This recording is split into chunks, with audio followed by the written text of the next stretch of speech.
Assalamualaikum warahmatullahi wabarakatuh. Perkenalkan, nama saya Saraffi Ahmad Pradika. Saya akan berpidato tentang Ramadan. Alhamdulillahil makil hakil mubin allazi habadami imani wal yakin. Allahumma sholli ala Muhammadin khotamil anbiya wal mursalin wala alihi toibin wa ashabil akhirin azmain wa man tabi'ahum bi isani ila yaumidin. Amma ba'du, faya ibadallah usminasi wa iyyakum bitaqwala faqad fazal mutakun wa qala ta'ala ya ayyuhallazi amanu taqullaha haqqa tuqatih wa la tumuta illa wa antum muslimun. Sadaqallahul azim. Hadirin yang dimuliakan Allah Subhanahu wa taala, dari sekian banyak manusia ada yang beberapa yang dipilih oleh Allah untuk membawa berita besar. Berita besar itu bernama Naba. Orang yang membawa berita itu disebut dengan nabi. Di antara nabi itu ada yang diangkat menjadi rasul, di antara rasul-rasul itu ada yang diangkat menjadi ulul asmi. Di antara ulul asmi ada yang diangkat menjadi pemimpin, menjadi sayyidina awalina wa akhirin, makhluk yang pertama dan yang terakhir. Menjadi pemimpin umat seluruh umat manusia, kita menyebutnya sayyidina, kita menyebutnya maulana, karena dia berkata, siapa yang menjadikan aku sebagai pemimpin pelindungnya, dan dia penunjuk mata serta penenang jiwa.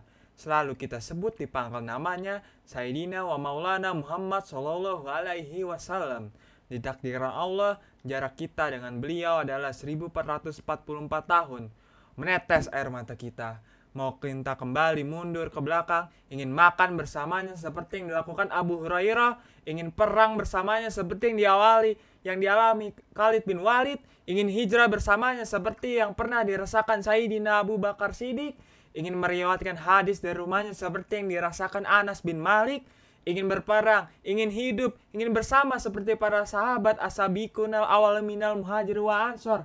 Tapi apa mau dikata, memang sudah takdir Allah, beginilah rupanya kita, kenyataan kita hanya mendengar namanya daripada alim ulama, kita mendengar, membaca dari kitab-kitab yang tidak putus harapan. Karena Rasulullah pernah berkata, saat melihat ada telaga berdiri di Taman Roda, tepat di atas mimbar, aku melihat ada telaga dan ada manusia-manusia yang minum di telaga itu.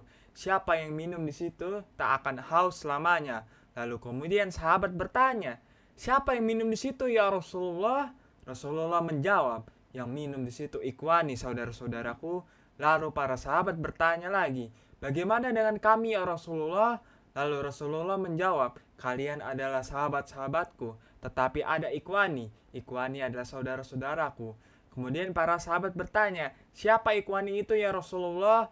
Lalu Rasulullah menjawab, mereka percaya kepada aku, walaupun mereka tak pernah melihat aku, mereka tak pernah berjumpa dengan aku, mereka tidak berperang bersama aku, mereka tidak makan duduk bersama aku, mereka tak pernah melihat bentuk rupa wajahku, tapi mereka percaya dengan aku, kitalah yang disebut itu. Masya Allah, aku rindu dengan mereka, kata Nabi Shallallahu Alaihi Wasallam. Jangan bersedih, walaupun kita tak berjumpa dengan dia, dia merindukan kita, dia mendoakan kita. Ketika pecah pelipisnya berdarah, patah giginya, datang sahabat pada saat perang Uhud, berdoalah ya Rasulullah supaya musuh-musuhmu mati, semuanya seperti nabi-nabi sebelum engkau mendoakan. Ada yang mati di dalam puting beliung, ada yang tenggelam di laut merah, berdoalah ya Rasulullah. Apa kata baginda? Biarlah doa itu kusimpan syafaat ahli umati yaumul qiyamah, untuk orang yang hidup sesudah aku nanti di akhir zaman. Begitu sayangnya Rasulullah kepada kita, apa yang pernah kita balaskan atas budi baiknya. Rasulullah tidak minta apapun dari kita, dia hanya ingin minta supaya kita menjadi baik dan soleh. Itu pun tak ada untungnya bagi Rasulullah, karena Rasulullah pemimpin para nabi dan rasul. Begitu berkumpul semua nabi-nabi, dialah imamnya. Pada saat Isra dan Mi'raj di Baitul Maqdis, tak terbuka pintu surga sebelum dia masuk ke dalamnya. Tidak ada yang berani menghadap Allah di antara nabi-nabi sebelum Rasulullah yang berani menghadap, sehingga diputuskan perkara di padang mahsyar. Kita menjadi umatnya adalah suatu kehormatan. Jangan bersedih, jangan berkecil hati.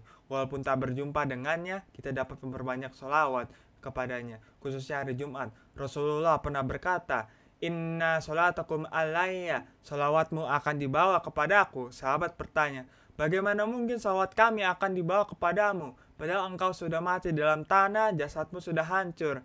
Nabi menjawab, Sesungguhnya Allah telah mengharamkan tanah untuk memakan jasad para nabi, dan tanah tak akan memakan jasad Nabi Muhammad SAW. Dia hidup di alam barja, itulah mengapa kita mengucapkan salam dalam sholat kita. Ratusan ribu jarak di antara kita dengan kuburannya, kita tetap mengucapkan Assalamualaikum ayyuhan nabiyyu warahmatullahi wabarakatuh.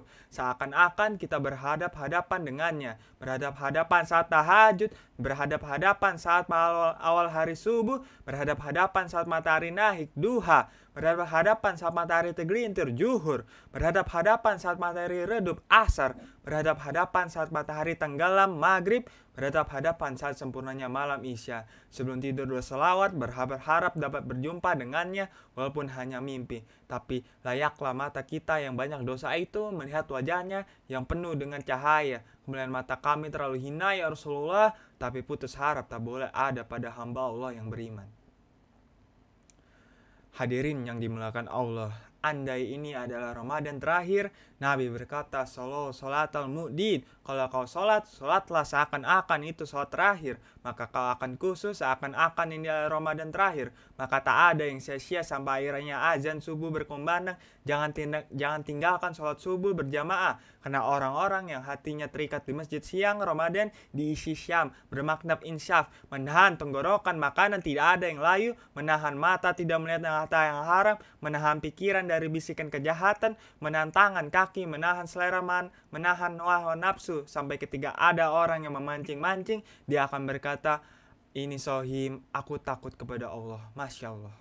Jangan ada satu waktu pun yang kosong daripada ibadah. Kalau kau bergerak, geraknya zikir. Kalau diam, diamnya pikir. Kalau dia makan, makannya juga ibadah. Karena makannya untuk menegangkan tulang belakang. Makan sahurnya menegangkan tulang belakangnya waktu siang. Waktu berbukanya menegangkan tulang makannya waktu malam. Diawali dengan sholat tarawih, tahajud, 2 witir. Kalau tidur, tidurnya pun memberikan hak mata, bukan melebih malikan dari semestinya. Itu sajalah yang dapat dijadikan amalan menghadap Allah Subhanahu wa taala, karena dalam akhirat yang bakal hanya amal soleh untuk menghadap Allah Subhanahu wa taala. Yang hadirin sempurna, yang hadirin semuanya yang telah dirahmati Allah, sebelum saya berpamit, saya ada pantun terlebih dahulu. Jalan-jalan di pasar baru, beli kuanci. Saya Syarafi, mohon pamit undur. Assalamualaikum warahmatullahi wabarakatuh.